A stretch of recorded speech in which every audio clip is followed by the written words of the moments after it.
Hey guys, welcome back to Beyond the Playbook. We are continuing the Women's Euro series, but a little differently. So Ashish and I will be picking one country each, and we will be talking about the history of that country, and we will pick one standout story from their women's footballing journey. So let's get into it.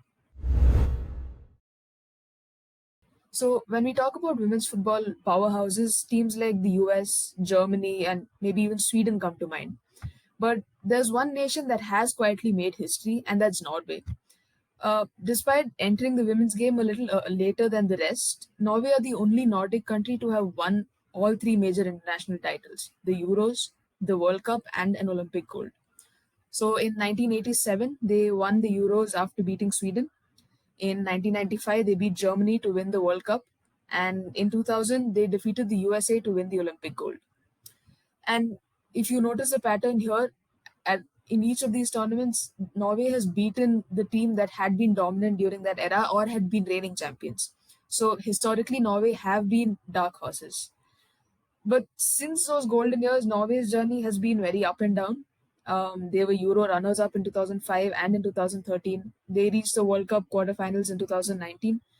But on the other hand, they exited the 2011 World Cup at the group stage.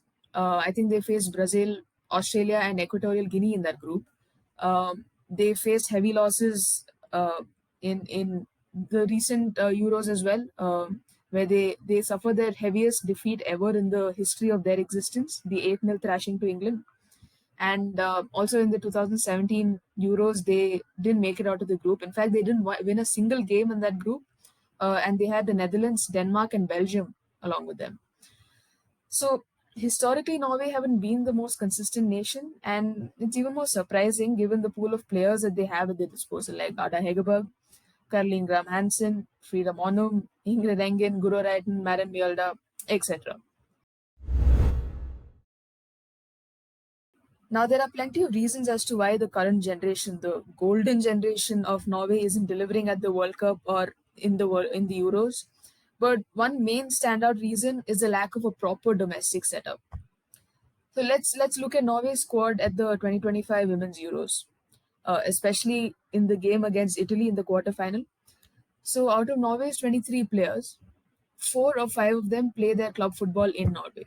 But if you look at the Italian squad, only 4 of those Italian players play their club football outside of Italy, the team that beat them in the Euros.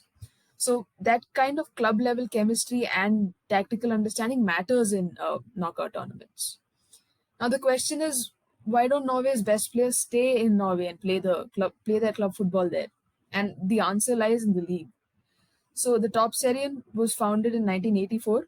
It has 10 teams, but historically it has suffered from low TV visibility, low media coverage, attendances that don't even reach the hundreds in some games, and clubs like LSK Kvinner, which have been historically the most dominant Norwegian club, they've suffered financially despite domestic success. There's not enough infrastructure or investments that have made the Norwegian league an attractive proposition for elite players to stay back in, or it has not even it doesn't even attract talent from outside to come and develop there. And that's a problem because the domestic leagues shape their national teams, right? We've seen it with England. The WSL has been one of the better leagues in European women's football for a long time, but ever since the 2022 win, the Euro win, the league has just gone up to the next level. Increased attendance, increased investment, increased coverage, more star players coming to England, more development of English players who go abroad and play football or who play very well in major tournaments like Michelle Adjemang. And another example could be Sweden, Norway's neighbors. And the Damallsvenskan, the Swedish league, funnily enough, was established 4 years after the Norwegian league. And since then, it has been a very professional, thriving league. It's been well funded, and the Swedish league is famously known to be a talent hub, and it has developed so many superstars like Pia Sundhage, Marta, Anya Mitag, Kristen Press, Stina Blackstenius, Pernilla Harder, and so many more. Sweden's national team has also consistently performed at the highest level, and much of that is because they have a solid league at home. clubs like Hammarby, Rosengard, Malmo, etc., invest heavily in coaching, development, and even visibility of the team. Norway's league, on the other hand, isn't considered an ideal place for their players to stay in if they want to develop. Examples like Frida Monum joining Linköping in Sweden at the age of 18. Hegerberg sisters Ada and Andrine Hegerberg joined Potsdam in Germany at the age of 18. Caroline Graham Hansen joined Tereso at the age of 18, also in Sweden. So Sweden's success shows what is possible when the domestic game is nurtured. And for Norway, the next step just isn't about talent, but it's about building the right system. A strong domestic setup provides the foundation for a strong national team and a successful competitive future. So, unless we see improvements at the domestic level, the national teams aren't going to enjoy sustained success.